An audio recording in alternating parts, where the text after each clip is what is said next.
ನಮಸ್ತೆ ವೀಕ್ಷಕರೇ, ಎಲ್ಲರಿಗೂ ಸ್ವಾಗತ ನನ್ನ ಯೂಟ್ಯೂಬ್ ಚಾನಲ್ಗೆ. ಇವತ್ತಿನ ವಿಡಿಯೋದಲ್ಲಿ ನಾನು ನಿಮಗೆ ತಿಳಿಸ್ಕೊಡ್ತಾ ಇರೋದು, ನಿಮ್ಮ ಜೀವನದಲ್ಲಿ ಸ್ವಲ್ಪ ದೋಷ, ನಾಗದೋಷ ಸಮಸ್ಯೆಗಳಿದೆಯಾ ಅಥವಾ ಆಶ್ಲೇಷ ಬಲಿ ಪೂಜೆ ಮಾಡಿಸ್ಬೇಕು ಅಂತಿದೆಯಾ? ಹಾಗಾದರೆ ಈ ವಿಡಿಯೋ ನಿಮಗಾಗಿ ಅಂತಲೇ ಹೇಳ್ಬೋದು. ಈಗ ನೀವು ಮನೆಯಲ್ಲೇ ಕುತ್ಕೊಂಡು ಕುಕ್ಕೆ ಸುಬ್ರಹ್ಮಣ್ಯ ದೇವಸ್ಥಾನದಲ್ಲಿ ಪೂಜೆ ಮಾಡಿಸೋವಂಥ ಆಶ್ಲೇಷ ಬಲಿ ಪೂಜೆಗೆ ಆನ್ಲೈನಲ್ಲಿ ಈಸಿಯಾಗಿ ಅಪ್ಲಿಕೇಶನು ಹಾಕೋದು ಹೇಗೆ ಅನ್ನೋದನ್ನ ಈ ವಿಡಿಯೋದಲ್ಲಿ ನಾನು ಸ್ಟೆಪ್ ಬೈ ಸ್ಟೆಪ್ ಆಗಿ ಅಪ್ಲಿಕೇಶನ್ ಹಾಕೋದು ಹೇಗೆ, ಡೇಟು ಸೆಲೆಕ್ಟ್ ಮಾಡ್ಕೊಳೋದು ಹೇಗೆ, ಪೇಮೆಂಟ್ ಮಾಡೋದು ಹೇಗೆ ಅನ್ನೋದನ್ನ ಕಂಪ್ಲೀಟಾಗಿ ತಿಳಿಸ್ಕೊಡ್ತಾ ಇದ್ದೀನಿ.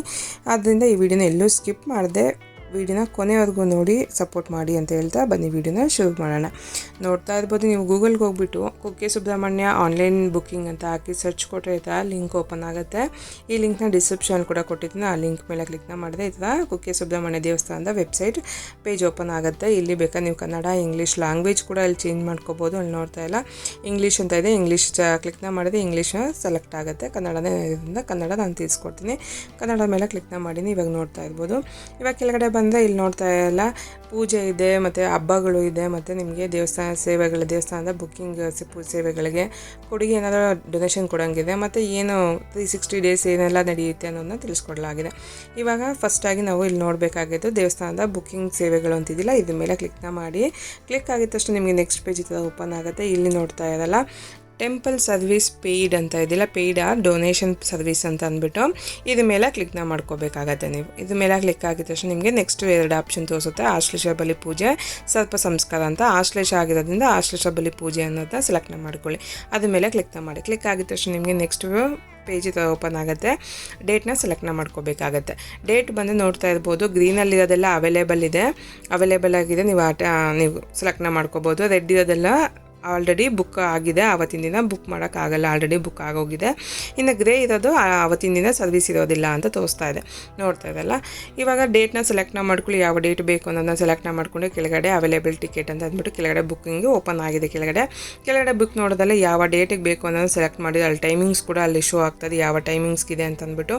ಟೋಟಲ್ ಟಾರ್ಗೆಟ್ ಎಷ್ಟು ಜನ ಟಾರ್ಗೆಟಲ್ಲಿ ಇರುತ್ತದೆ, ಮತ್ತು ಅವೈಲೇಬಲ್ ಕೌಂಟ್ ಎಷ್ಟು ಕೌಂಟ್ಗಳು ಅಂತ ಇರುತ್ತೆ, ಮತ್ತು ಇಲ್ಲಿ ಅಮೌಂಟ್ ಕೂಡ ನೋಡ್ಬೋದಾಗುತ್ತೆ. ಕೆಳಗಡೆ ಇಲ್ಲೇ ಅಮೌಂಟ್ ಎಷ್ಟು ಆಗುತ್ತೆ, ನಿಮಗೆ ಸರ್ವಿಸ್ ಎಷ್ಟು ಅಂತ ಅನ್ನೋದು ಕೂಡ ಇಲ್ಲಿ ತೋರಿಸುತ್ತೆ. ನೋಡ್ತಾ ಇರ್ಬೋದು, ಇಲ್ಲಿ ಶುಲ್ಕ ಎಷ್ಟಿದೆ ಅನ್ನೋದು ಕೂಡ ತೋರಿಸುತ್ತೆ. ಇಷ್ಟು ಆದಮೇಲೆ ನೀವು ಇಲ್ಲಿ ಬುಕ್ ಅನ್ನೋ ಆಪ್ಷನ್ ಇದೆಯಲ್ಲ, ಬೇಕಾದರೆ ಇಂಗ್ಲೀಷ್ ಕೂಡ ಲ್ಯಾಂಗ್ವೇಜ್ ಚೇಂಜ್ ಮಾಡಿಕೊಂಡು ಬುಕ್ ಅನ್ನೋ ಆಪ್ಷನ್ ಮೇಲೆ ಕ್ಲಿಕ್ನ ಮಾಡಿ.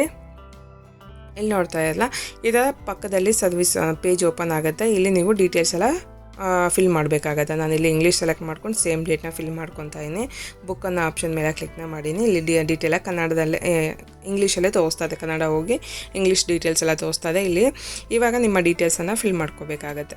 ಫಸ್ಟಾಗಿ ಇಲ್ಲಿ ನಿಮ್ಮ ಅಡ್ರೆಸ್ನ ಟೈಪ್ನ ಮಾಡ್ಕೋಬೇಕಾಗತ್ತೆ. ಆಲ್ರೆಡಿ ಇಲ್ಲಿ ಕಂಟ್ರಿ ಮತ್ತು ಸ್ಟೇಟ್ ತೋರಿಸ್ತಾ ಇದೆ. ನಿಮ್ಮ ಡಿಸ್ಟಿಕ್ ಯಾವ್ದು ಬರುತ್ತೆ ಅಂತ ಅಂದ್ಬಿಟ್ಟು ಸೆಲೆಕ್ಟ್ನ ಮಾಡ್ಕೋಬೇಕಾಗತ್ತೆ. ಡಿಸ್ಟಿಕ್ ಸೆಲೆಕ್ಟ್ನ ಮಾಡ್ಕೊಂಡು ನಿಮ್ಮ door number, location, village, city name ಮತ್ತು ಪಿನ್ ಕೋಡ್ ಹಾಕ್ಕೊಂಡು ಇಮೇಲ್ ID ಮತ್ತು ನಿಮ್ಮ ಮೊಬೈಲ್ ನಂಬರ್ ಹಾಕಲೇಬೇಕಾಗತ್ತೆ. ಇಮೇಲ್ ID ಮತ್ತು ಮೊಬೈಲ್ ನಂಬರ್ನ ಇಂಪಾರ್ಟೆಂಟ್ ಅಲ್ಲಿ ಹಾಕಲೇಬೇಕು. ಸ್ಟಾರ್ ಮಾರ್ಕ್ ಇರೋದ್ರಿಂದ ಹಾಕಲೇಬೇಕಲ್ಲಿ. ಅದನ್ನ ಹಾಕ್ಕೊಂಡಾದ್ಮೇಲೆ ಕೆಳಗಡೆ ಬಂದರೆ ನೀವು ಯಾರು ಹೋಗ್ತಾ ಇದ್ದ ಅವ್ರದ್ದು ID ಪ್ರೂಫ್ನ ಕೊಡಬೇಕಾಗತ್ತೆ. ID ಪ್ರೂಫ್ಗೆ ಅವ್ರು ಫಸ್ಟಾಗಿ ಅವ್ರ ಹೆಸರನ್ನ ಹಾಕ್ಕೊಳ್ಳಿ. ID ಪ್ರೂಫಲ್ಲಿ ಬಂದು ಇಲ್ಲಿ ನೋಡಿ ಸೆಲೆಕ್ಟ್ ಪ್ರೂಫ್ ಅಂತ ಇದೆಯಲ್ಲ, ಪ್ರೂಫ್ ಟೈಪ್ ಅಂತ, ಅದು ಸೆಲೆಕ್ಟ್ನ ಮಾಡಿದೆ. ಇಲ್ಲಿ ಡ್ರೈವಿಂಗ್ ಲೈಸೆನ್ಸು, ರೇಷನ್ ಕಾರ್ಡು ಮತ್ತು ವೋಟರ್ ಕಾರ್ಡ್, ಈ 3 ಅಷ್ಟೇ ಕೇಳೋದು. ಆಧಾರ್ ಕಾರ್ಡ್ ಇರೋದಿಲ್ಲ. ಯಾವುದು ಡಾಕ್ಯುಮೆಂಟ್ ಸೆಲೆಕ್ಟ್ ಮಾಡ್ತದೋ ಆ ಡಾಕ್ಯುಮೆಂಟ್ನ ID ಕಾರ್ಡ್ ಪ್ರೂಫ್ ಏನು ನಂಬರ್ ಇರುತ್ತಲ್ಲ, ಆ ನಂಬರ್ ID ಪ್ರೂಫ್ ನಂಬರ್ನ ಇಲ್ಲಿ ಹಾಕ್ಕೋಬೇಕಾಗತ್ತೆ. ಆ ನಂಬರ್ನ ಇಲ್ಲಿ ಎಂಟರ್ನ ಮಾಡಿಕೊಂಡು ಆಮೇಲೆ ಮೇಲಾ ಫೀಮೇಲಾ ಅಂತ ಸೆಲೆಕ್ಟ್ನ ಮಾಡ್ಕೊಳ್ಳಿ. ಅದಾದಮೇಲೆ ಕೆಳಗಡೆ ಬಂದರೆ ಇಲ್ಲಿ ಅಮೌಂಟ್, ಸರ್ವಿಸ್ ಅಮೌಂಟ್ ಎಷ್ಟು ಅಂತ ಅಂದ್ಬಿಟ್ಟು ಇಲ್ಲಿ ಶೋ ಆಗ್ತಾ ಇದೆ. ಆ ಅಮೌಂಟನ್ನು ನೀವು ಆನ್ಲೈನ್ ಪೇಮೆಂಟ್ ಮಾಡಬೇಕಾಗತ್ತೆ. ಇದಾದಮೇಲೆ ಇಲ್ಲಿ ಕ್ಯಾಪ್ಚರ್ ಕೋಡ್ ಏನು ಕಾಣ್ತದಿಲ್ಲ, ಕ್ಯಾಪ್ಚರ್ ಕೋಡ್ನ ಇಲ್ಲಿ ಎಂಟರ್ನ ಮಾಡ್ಕೊಳ್ಳಿ. ಅದಾದಮೇಲೆ ಟರ್ಮ್ ಆ್ಯಂಡ್ ಕಂಡೀಷನ್ ಅಂತಿದ್ದಿಲ್ಲ, ಅದ್ರ ಮೇಲೆ ಕ್ಲಿಕ್ನ ಮಾಡಿದ್ರೆ ನಿಮಗೆ ಟರ್ಮ್ ಆ್ಯಂಡ್ ಕಂಡೀಷನ್ಸು, ದೇವಸ್ಥಾನದ ಪೂಜೆಗೆ ಸಂಬಂಧಿಸಿದ ಇಂಪಾರ್ಟೆಂಟ್ ಇನ್ಸ್ಟ್ರಕ್ಷನ್ಸ್ ಎಲ್ಲ ಕೊಡಲಾಗಿದೆ. ಇಲ್ಲಿ ಪ್ರೂಫ್ ಏನು ಬಳಕೆ ಮಾಡಿದ್ದೀರಲ್ಲ ಆ ಪ್ರೂಫ್ನ ತೊಗೊಂಡೋಗ್ಬೇಕಾಗತ್ತೆ. ಸಮಯಕ್ಕೆ ಕರೆಕ್ಟಾಗಿ ರಿಪೋರ್ಟಿಂಗ್ ಮಾಡಬೇಕಾಗತ್ತೆ. ಯಾವುದೇ ಅಂತ ಮೊಬೈಲ್ ಆಗಿದ್ದು, ಗ್ಯಾಜೆಟ್ ಆಗಿರ್ಬೋದು, ಎಲೆಕ್ಟ್ರಾನಿಕ್ ಗ್ಯಾಜೆಟ್ ಆಗಿರ್ಬೋದು ತೊಗೊಂಡು ಹೋಗಂಗಿಲ್ಲ. ಎಕ್ಸಿಟ್ಟು ಮತ್ತು ಎಂಟ್ರಿ ಕರೆಕ್ಟ್ ಟೈಮ್ ರೂಲ್ಸ್ ಪ್ರಕಾರ ಫಾಲೋ ಮಾಡಬೇಕು. ಯಾವುದೇ ಅಂತ ಫುಟ್ವೇರು ಆಚೆಗಡೆನೇ ಬಿಡಬೇಕಾಗತ್ತೆ. ಇಷ್ಟು ಏನು ಟರ್ಮ್ ಆ್ಯಂಡ್ ಕಂಡೀಷನ್ಸ್ ಇದೆಯಲ್ಲ ಅವೆಲ್ಲ ಫಾಲೋ ಮಾಡಬೇಕಾಗತ್ತೆ. ಇದೆಲ್ಲ ಓದ್ಕೊಂಡು ಒಂದ್ಸಲಿ ಏನೆಲ್ಲ ಫಾಲೋ ಮಾಡಬೇಕು ಅನ್ನೋದು ಒಂದ್ಸಲ ಕರೆಕ್ಟಾಗಿ ಓದ್ಕೊಂಡು ಇಲ್ಲಿ ಕೆಳಗಡೆ ಆ ಎಗ್ರಿ ಅನ್ನೋ ಆಪ್ಷನ್ ನೋಡ್ತಾ ಇರಲ್ಲ, ಆ ಎಗ್ರಿ ಮೇಲೆ ಕ್ಲಿಕ್ನ ಮಾಡ್ಕೋಬೇಕಾಗತ್ತೆ.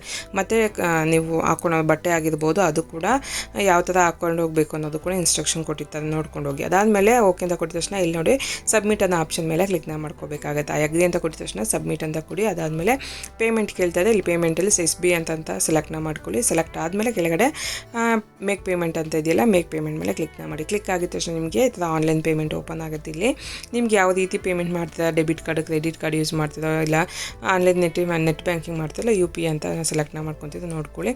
ನಾನಿಲ್ಲಿ UPI ಅಂತ ಸೆಲೆಕ್ಟ್ನ ಮಾಡ್ಕೊಂಡು ಅದಾದಮೇಲೆ QR ಕೋಡ್ನ ಸೆಲೆಕ್ಟ್ನ ಮಾಡ್ಕೊಂಡು QR ಕೋಡ್ ಸೆಲೆಕ್ಟ್ ಆದಮೇಲೆ ಪೇನು ಒಂದು ಆಪ್ಷನ್ ಕೊಟ್ಟಿದ್ದೀನಿ. ಆದಮೇಲೆ ಕ್ಲಿಕ್ ಆಗಿದ ತಕ್ಷಣ ನೋಡ್ತಾ ಇಲ್ಲ ಈ ಥರ QR ಕೋಡ್ ಓಪನ್ ಆಗಿದೆ. ಇಲ್ಲಿ ಪೇಮೆಂಟ್ ಆಗೋದಕ್ಕೂ ರಿಫ್ರೆಶ್ ಮಾಡೋಕ್ಕೆ ಹೋಗ್ಬೇಡಿ. ಪೇಮೆಂಟ್ ಆಗಿ ಅದು ಆಟೋಮೆಟಿಕ್ ವಾಪಸ್ ಬ್ಯಾಕ್ ಬರೋವರೆಗೂ ನೀವು ರಿಫ್ರೆಶ್ ಮಾಡಬಾರ್ದು. ರಿಫ್ರೆಶ್ ಮಾಡೋದು ನಿಮ್ಮ ಅಮೌಂಟು ಕಟ್ಟಾದರೂ ಕೂಡ ನಿಮ್ಗೆ ಇಲ್ಲಿ ತೋರಿಸೋದಿಲ್ಲ. ಅದಕ್ಕೋಸ್ಕರ ನೀವು ಪೇಮೆಂಟ್ ಆಗಿ ನೀವು ಫೋನ್ಪೇ ಮುಖಾಂತರ ಆರಾಮಾಗಿ ಈಸಿಯಾಗಿ ಫೋನ್ಪೇ ಮುಖಾಂತರ ಕಟ್ಟಾದ್ಮೇಲೆ ಟ್ರಾನ್ಸಾಕ್ಷನ್ ಸಕ್ಸಸ್ಫುಲ್ ಕಂಪ್ಲೀಟೆಡ್ ಅಂತ ಅಂದ್ಬಿಟ್ಟು ಮೆಸೇಜ್ ಬರಬೇಕು. ನೋಡ್ತಾ ಇದ್ದಲ್ಲ, ಇಲ್ಲಿ ಕೂಡ ವೆಯ್ಟ್ ಮಾಡಿ. ನಿಮಗೆ ನೆಕ್ಸ್ಟ್ ಪೇಜ್ ಇದೆ, ನಿಮ್ಮ ಏನು ಸಕ್ಸಸ್ಫುಲ್ ಆಗಿದೆ ಅಂದ್ಬಿಟ್ಟು ಪೇಮೆಂಟ್ ಸ್ಲಿಪ್ ಓಪನ್ ಆಗುತ್ತೆ. ವೆಯ್ಟ್ ಮಾಡಿ ನೋಡ್ತಾ ಇರ್ಬೋದು. ಈ ಥರ ಬಂದಿದೆ. ಇವಾಗ ನೋಡ್ತಾ ಇದ್ದಾರೆ ರಿಫ್ರೆಶ್ ದಿಸ್ ಪೇಜ್ ಅಂತ, do not refresh the page ಅಂತ ತೋರಿಸ್ತಾ ಇದೆ. ಕೆಳಗಡೆ ಪ್ರಿಂಟ್ ಮೇಲೆ ಕ್ಲಿಕ್ನ ಮಾಡಿ. ಕ್ಲಿಕ್ ಆಗಿದ ತಕ್ಷಣ ಈ ಥರ ಪ್ರಿಂಟ್ಔಟ್ ಓಪನ್ ಆಗುತ್ತೆ. ಇದನ್ನು ಪ್ರಿಂಟ್ಔಟ್ ನೀವು ತೊಗೊಂಡು ಹೋಗ್ಬೋದು, ಇಲ್ಲಾಂದರೆ ನಿಮ್ಮ ಮೊಬೈಲಲ್ಲಿ ಕೂಡ ಅಲ್ಲಿ ತೋರಿಸ್ಬೋದಾಗುತ್ತೆ. ಒಂದು ಪ್ರಿಂಟ್ಔಟ್ ತೊಗೊಂಡ್ರೆ ಮೇನ್ ಆಗುತ್ತೆ. ನೋಡೋದಲ್ಲ, ಆನ್ಲೈನಲ್ಲಿ ಆಶ್ಲೇಷ ಬಲಿ ಪೂಜೆಗೆ ಕುಕ್ಕೆ ಸುಬ್ರಹ್ಮಣ್ಯ ದೇವಸ್ಥಾನದಲ್ಲಿ ಮಾಡೋಂಥ ಆಶ್ಲೇಷ ಬಲಿ ಪೂಜೆಗೆ ಯಾವ ರೀತಿ ಆನ್ಲೈನಲ್ಲಿ ಅಪ್ಲಿಕೇಶನ್ ಹಾಕೋದು ಹೇಗೆ ಅನ್ನೋದನ್ನ ತಿಳ್ಕೊಂಡ್ರೆ ಅಮೌಂಟ್ ಎಷ್ಟಾಗುತ್ತೆ ಅನ್ನೋದನ್ನ, ಫೀಸ್ ಯಾವ ರೀತಿ ಪೇ ಮಾಡೋದು ಅನ್ನೋದನ್ನ ತಿಳಿಸ್ಕೊಟ್ಟಿನಿ. ಈ ವಿಡಿಯೋ ನಿಮಗೆಲ್ಲ ಯೂಸ್ಫುಲ್ ಆಯಿತು ಅಂದ್ಕೊತೀನಿ. ಹಾಗೆ ಸರ್ಪ ಸಂಸ್ಕಾರ ಪೂಜೆಗೂ ಕೂಡ ಯಾವ ರೀತಿ ಆನ್ಲೈನ್ ಅಪ್ಲಿಕೇಶನ್ ಹಾಕೋದು ಹೇಗೆ ಅನ್ನೋದನ್ನ ಕೂಡ ಆ ವಿಡಿಯೋ ಲಿಂಕ್ನು ಕೂಡ ಡಿಸ್ಕ್ರಿಪ್ಷನ್ ಹಾಕಿರ್ತೀನಿ. ಆ ವಿಡಿಯೋ ಕೂಡ ನೀವು ನೋಡ್ಬೋದು, ಯಾವ ರೀತಿ ಅಪ್ಲಿಕೇಶನ್ ಹಾಕೋದು ಹೇಗೆ ಅನ್ನೋದನ್ನ. ಈ ವಿಡಿಯೋ ನಿಮಗೆಲ್ಲ ಯೂಸ್ಫುಲ್ ಆಯಿತು ಅಂದರೆ ಲೈಕ್ ಮಾಡಿ, ಶೇರ್ ಮಾಡಿ, ಕಮೆಂಟ್ ಮಾಡಿ ತಿಳಿಸಿ. ಸಿಗೋಣ ಮತ್ತೊಂದು